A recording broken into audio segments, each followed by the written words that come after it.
Magandang tanghali, kabayan. Ang headlines ngayon, kumpirmadong may pagtingin si Manileñong Kenneth kay Ani Masagana. Malalaman kaya ni Ani ang tungkol dito? Ano naman kaya magiging epekto nito sa mga hayop dito sa Masagana Farm?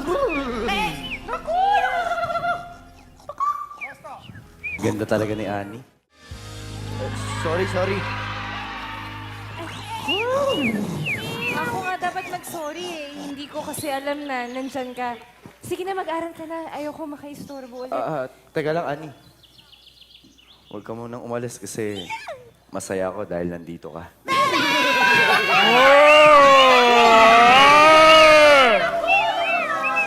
Sana totoo na to, no, na masaya ka dahil sa akin.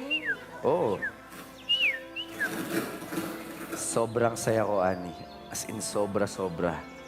Kasi ang totoo niyan, may gusto na naman ako tanongin tungkol sa farm niya. Ano bang ginagawa dito ng mga ano?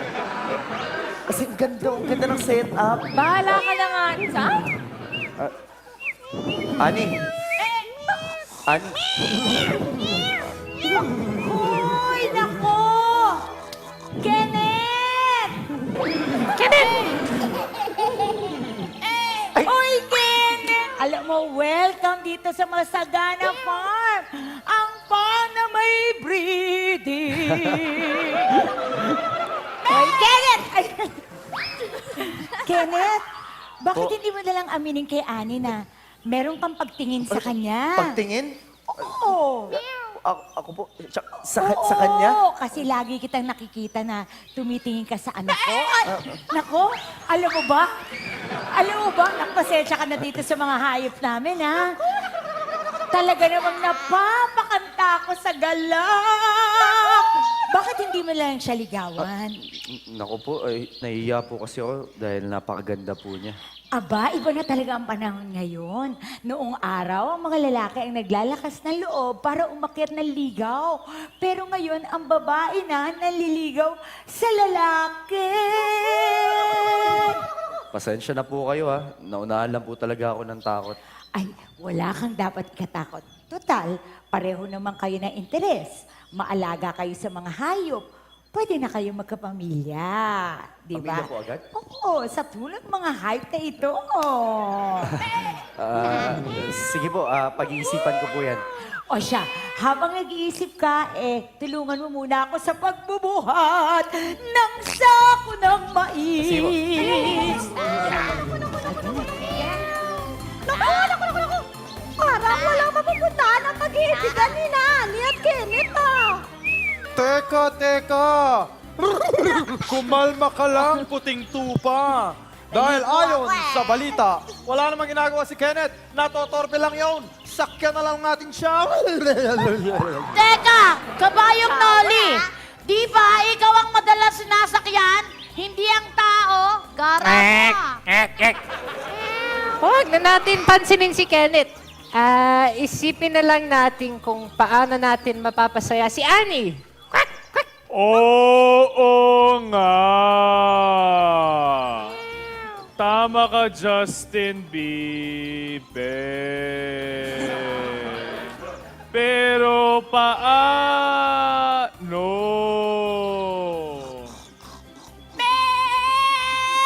Bakit nyo ba hinahangad na pasayahin si Annie? Hugot, alam mo maapektuhan din tayo. Kapag malungkot si Annie, malungkot din ang mga hayop dito sa Masagana Farms. Masyado kayong umaasa sa mga tao. Kaya naman natin mabuhay kahit wala sila. Teka lang! Ano na yung gagawin natin sa sinasabi ni Hugot? Basta ako, naniniwala pa rin ako kay Sally na hindi tayo iiwan ng amo natin. Oo nga. Ako rin. Overtime na. O sige. Pagbobotohan na lang natin to. Sino sa inyo ang sangayon kay Hugot? Taas ang kamay.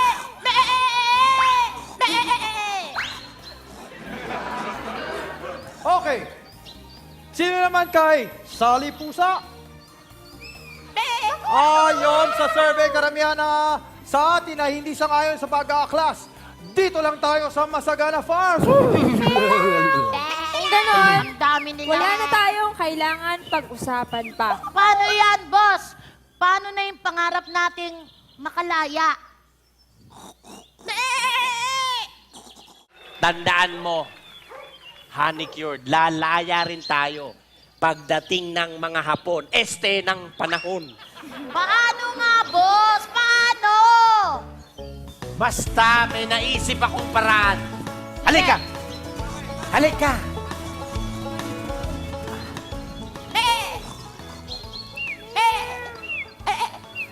Aray ka! Ang lakas, ha? Ang lakas! Pasensya ka na, Ani, kung nabangga na naman kita.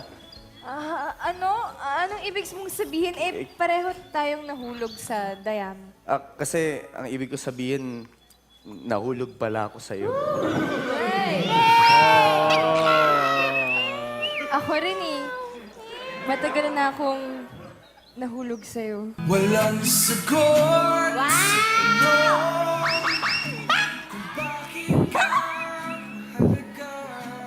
Alam mo, Inasal, mas malaki ang magiging problema natin kapag may pagtingin si Kenneth kay Ani.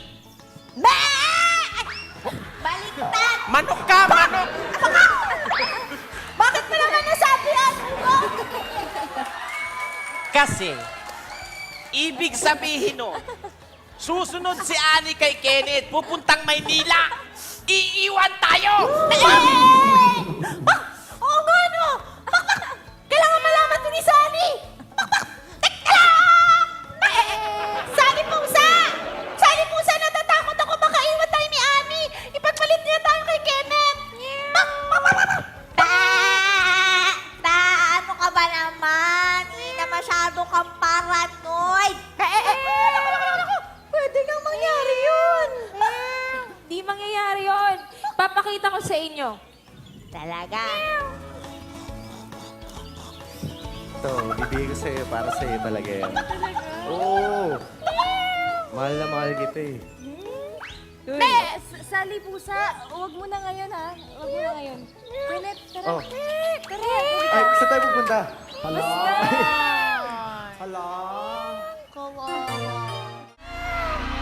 Dinate pa na tayo ni Amo.